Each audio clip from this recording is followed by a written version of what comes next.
Greetings, Graham Warren again, and this time I want to look at the base case with you. So this is the current scenario, and I want to go through and look at all the details because, establishing the baseline analysis is key. Every innovation will be measured with respect to the base case, so it's really important that we get this straight. I want to just check everything with you briefly. The inter-arrival times are 90 minutes. Now, another thing I should have mentioned before is I want to have the first arrival come in the door exactly at 7:30. We'll have scheduled them that way, and you really don't want to have some sort of 20 or 30-minute wait because that could compromise the rest of the day. So we're going to get a first arrival right at the model start. And then the registration process takes 5 minutes with a standard deviation of 2. So let's just see where that comes from. I'm in table 3 in the case. There's that 5 and the 2. And then let's move along and just see what I got for the rest. So the anesthesiology process, what I've done is I've lumped together the preoperative prep and the actual evaluation and consent. So I'm putting those two together. That's 25 minutes. And as I explained in one of the earlier clips, we're going to get the variance here. So the variance, if this is the standard deviation of those two activities, then I'm going to use this formula. The variance of x plus y is the variance of x. You can't add standard deviations, but you can add variances as long as x and y are independent. We're going to make that assumption. So the variance would be 25 in both cases, 5 squared, 5 squared, add that together, that's 50. And then if I take the square root of that, I'm going to get the 7.07 that we have. So that motivates the mean and standard deviation of the anesthesia process. So let's go in.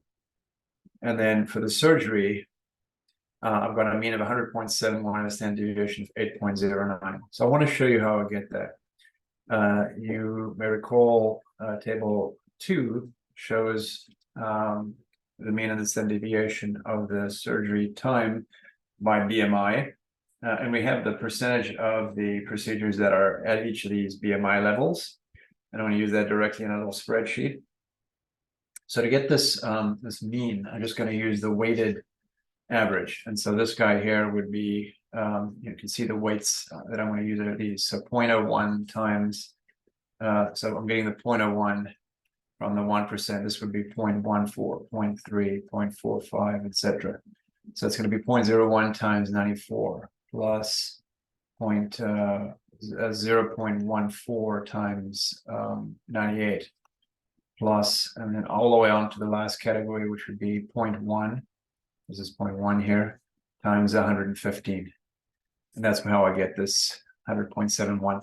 And the standard deviation is a little tricky. The formula for the variance, we looked at the variance of x plus y. Now, assuming all of these are independent, the variance of a sum like this, a weighted sum,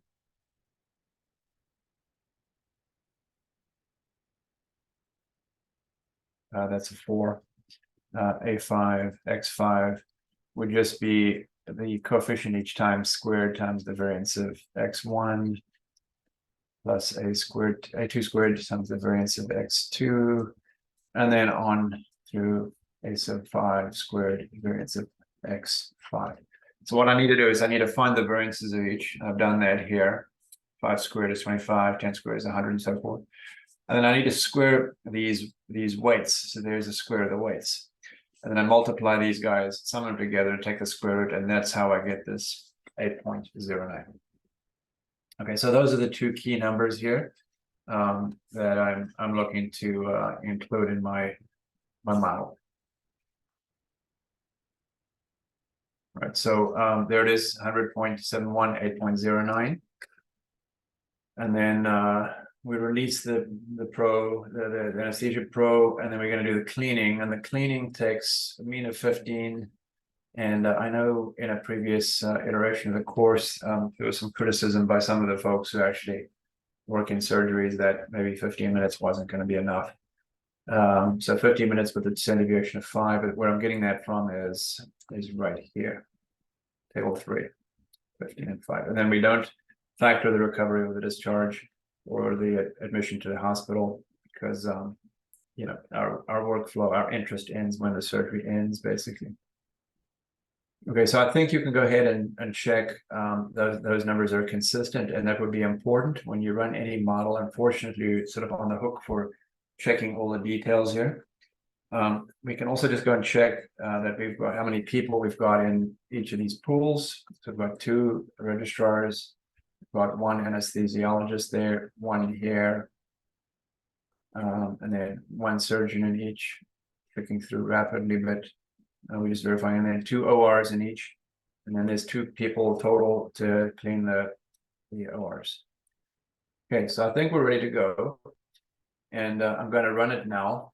And this again is our baseline. We're going to probably need to run this about 5 times and then average the results. I'll say it again. We need to run it about 5 times to get decent results, and we need to do that with different seats. So I'm going to run, let's say 3, and we'll just do that quickly to see how the results change. Because we're primarily, because the system is warming up, and because our steady state is probably very short, probably something like 10 o'clock to maybe 2 o'clock, and then we're cooling the process off, so we make sure that everybody goes home or gets bumped to the next day. We don't have a long steady state here, so we do need to worry about variation in different runs, and averaging the results out over about 5 runs of the model is going to be key.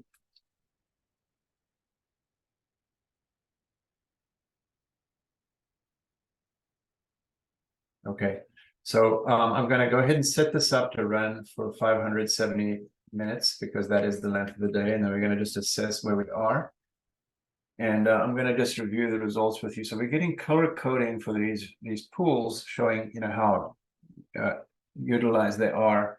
Green, of course, I don't know what the cutoff is for green, but 27% is still green, and then in the 50s it's going yellow and then orange on this one, and then ultimately it's going to go red. So we could certainly step this thing through this thing. It's now something like 8 o'clock, a little bit after 8 in the morning, and we can crank it up. We're an hour and a half into the day now, and you can see the surgeon pool A has gone red by our first completion. And you can see what the mean flow times are: 102 minutes, 121, and you can see the surgeons are pretty busy. The operating rooms are at 63%. Now you'll see differences between these numbers. I think these are more short term, sort of just looking back maybe an hour or something, whereas these utilization numbers you're seeing from the statistical nodes are across the day. All right, so we're about 400 minutes into the day. We're coming actually to the end. Got 4 completions here, 4 here, and you can see what the average flow time is. So it looks to be the case that the surgeons are very heavily utilized. We've got 5 completions here, and the day is about to end. And it did end, and the 6th person is waiting for surgery, is in fact in surgery but not complete. So the way these blocks are interpreted, this is how many arrived, this is how many departed. You can see 6 people arrived at surgery, 5 people were actually served, 5 OR cleaning requests were made, and 5 were executed. So the reason we've got these 5 bars is those are the completion times, and the mean is 136. But notice that first one was very short compared to these others. And then on this one here, same situation. We had the 6th person enter surgery and is in fact in surgery. So in practice, what would happen is, you'd have to sort of estimate whether you could actually get done with that patient. Most likely they're not going to be sedated. You're not going to start the surgery, and you're going to bump them to the next day. So there are some slippages here with respect to how this model functions. But we're doing the best we can with, what is already a fairly complex model to sort of estimate how long it's taking folks to complete and how many we're actually getting done. Okay, so I want to rerun this model for you. 136, 131, there's little difference, and these are otherwise identical. So you can already see that track A did a little worse on average than B. And so you really want to run this a few times just to assess. To do that, you go to simulation main and you change the seed. And we're just going to put another seed. It doesn't really matter what you put in, just some number other than 1. And every different run should have a unique seed. And you can see here, you can pick your model. So hip hop is what I want. Just going to run it again. 136, 131. Let's see what I get this time. I want to enlarge it. And just make sure it's going to stop at 570. You really want to be consistent about this because that's the time that you have available for the day. And I'm going to just fast run it all the way to the end. And notice, I got 138, 144, but I only got 4 completions. Oh no, I got 5. There were 2 identical times. That's why this bar is double the height. So here, 138, 144. So significantly higher than what I had previously. Let's just try one more. So I'll make this a 3 now. And we run it again. The free version of AnyLogic forces you to do these different runs manually, but if you have a paid version, there is a function that allows you to set this up automatically and saves some legwork. Okay, so here we got 5 complete, and it's pretty much the same picture, but the times are much higher, 151, 141. So I would say you probably have to simulate this thing at least 5 times to get a reasonable estimate of what the flow time is.